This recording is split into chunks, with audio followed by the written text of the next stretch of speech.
کرشی میں تیمور نے قلعہ تعمیر کروایا تھا اور اس قلعے پر اس کو ناز بھی تھا۔ اس زمانے میں امیر حسین کی فوجیں کرشی کے قلعے پر قبضہ رکھتی تھیں اور تیمور کے لوگ جانتے تھے کہ شہر پر حملہ کرنا اس وقت بے سود ہوگا، کیونکہ مقابلے کے لیے وہاں ساز و سامان بہت وافر تھا اور ہر طرح سے شہر کو مضبوطی و استحکام حاصل تھا۔ امیر حسین کی طرف سے امیر موسیٰ 3-4 ہزار سپاہ کے ساتھ شہر پر مستولیٰ تھا۔ یہ وہی امیر موسیٰ ہے جس نے پس سنگین پر بیک جگ کا مقابلہ کر کے اسے پل پر اترنے نہیں دیا تھا۔ موسیٰ بڑا تجربہ کار سپاہی تھا، شراب اور لذیذہ کھانوں کا بڑا شوقین تھا، بے احتیاط بہت تھا، لیکن نازک وقت میں پورے طور سے بھروسے کا آدمی تھا۔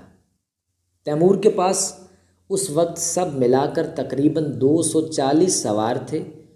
ان میں امیر جاکو اور مویدار لات جو موسیٰ کا شریک بن کر پل سنگین پر دشمن سے لڑا تھا، اور امیر داؤد بھی تھا۔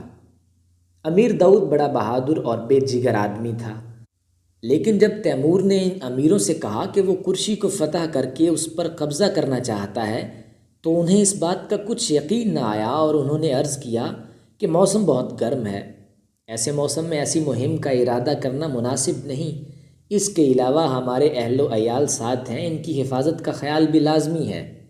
تیمور نے جھنجھلا کر کہا، بڑے کم عقل ہو، کیا میں نے قسم کھا کر تم سے تمہارے اہل و عیال کی حفاظت کا وعدہ نہیں کیا ہے؟ امیروں میں ایک شخص نے کہا، لیکن ہمارے اہل و عیال سب باہر ہیں، کسی چار دیواری کے اندر محفوظ نہیں ہیں۔ تیمور نے ہنس کر کہا، چار دیواری چاہتے ہو تو چار دیواری تو شہر کرشی کے گرد بھی موجود ہے، ذرا غور کرو کرشی پر قبضہ ہونا کیسی چیز ہوگی۔ عمراء نے غور کیا، لیکن حالات کچھ ایسے نظر آئے کہ امیر داؤد خاموش رہا، اور امیر جاکو نے گردن ہلا کر کہا، اے امیر، ہمیں پہلے قوت تو کافی حاصل کر لینی چاہیے۔ ایک کام جلدی کا اور بے سوچا سمجھا ہوتا ہے، اور ایک کام احتیاط اور غور کرنے کے بعد کا ہوتا ہے۔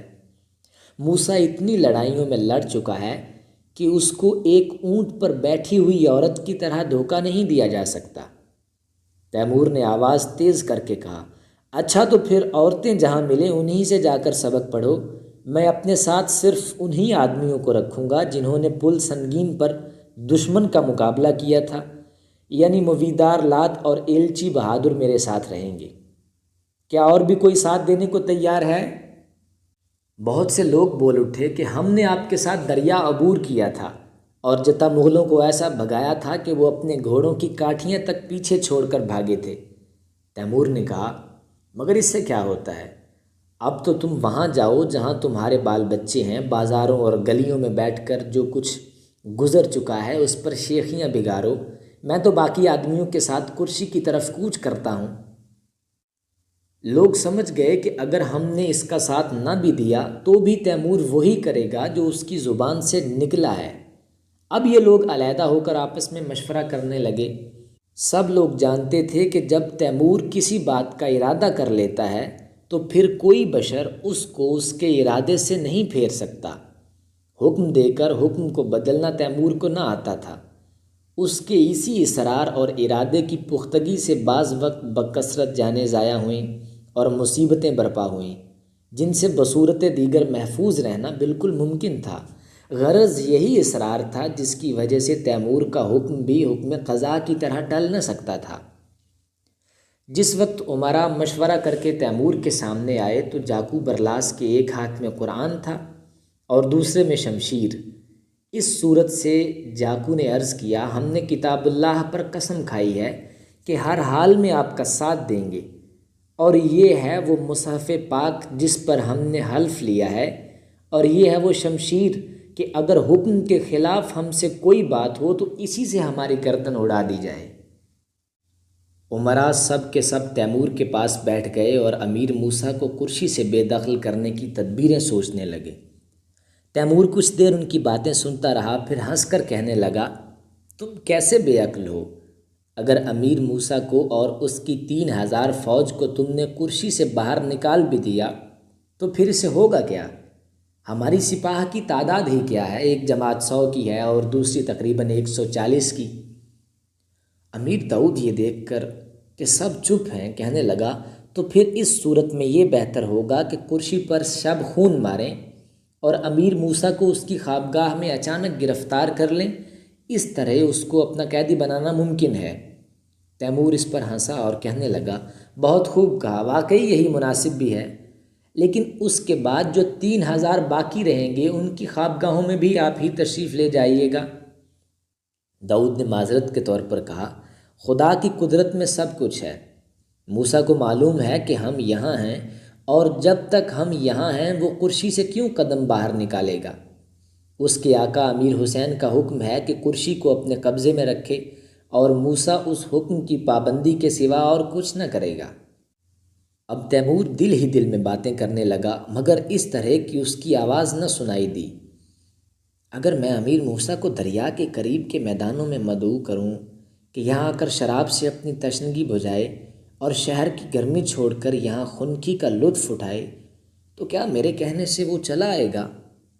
امیر داؤد ہنسا، کیونکہ گرمی کا موسم تھا اور وہ بھی بیچ کا زمانہ، جب کھلے میدانوں میں کہ جہاں چاہیں خیمے نصب کریں۔ گرمی کے مارے یہ حال تھا کہ قبائیں اتار دینے پر بھی پسینے میں ڈوبے رہتے تھے، تو کرسی میں جس کے گرد فصیل تھی، خدا جانے گرمی کی کیا کیفیت ہوگی۔ کرسی کا قلعہ زمستان میں رہنے کا مقام تھا، گرمی میں قیام کے لیے نہ تھا۔ امیر موسیٰ کا حال سب جانتے تھے کہ شراب اور جلسوں کا بے حد شوقین ہے۔ امیر داؤد تیمور کا خیال سن کر بولا، کبھی نہیں، شہر سے نکلنا اسے پسند ضرور ہوگا مگر نکلے گا نہیں۔ تیمور بولا، اگر یہی بات ہے تو پھر میں اسے نہ بلاؤں گا۔ اس کے بعد تیمور نے کسی سے بات نہ کی، اور ایسا معلوم ہوا کہ کرسی کا قصد فسخ کر دیا ہے، کیونکہ جنوب کی طرف ملک معز الدین والی ہرات کے پاس اپنا قاصد پیام و سلام کے ساتھ روانہ کر چکا تھا، اور اب خراسان کی سڑک سے وہ ہرات کی طرف اپنے ہمراہیوں کے ساتھ چلا، اور ریگستان کے کنارے ایک میدان میں جہاں کی مٹی زرد تھی اور دھوپ بہت سخت تھی، خیمے نصب کر دیے۔ یہ مقام چاہے اسحاق کے نام سے مشہور تھا۔ یہاں یہ قاعدہ جاری کیا کہ جس قدر قافلے شمال کے جانے والے وہاں سے گزریں، ان کو اس وقت تک آگے نہ جانے دیا جائے جب تک کہ ہرات کو بھیجا ہوا قاصد واپس نہ آ جائے۔ یہ قاعدہ 1 ماہ تک جاری رہا۔ قاصد حسب توقع واپس آیا۔ ملک ہرات نے خط کا جواب اور تحائف تیمور کی خدمت میں بھیجے اور اسے ہرات بلایا۔ اس زمانے میں چاہے اسحاق پر مسافروں کا بڑا ہجوم ہو گیا۔ اب قاصد جو خبر لایا تھا اس کا علم سب کو ہو گیا۔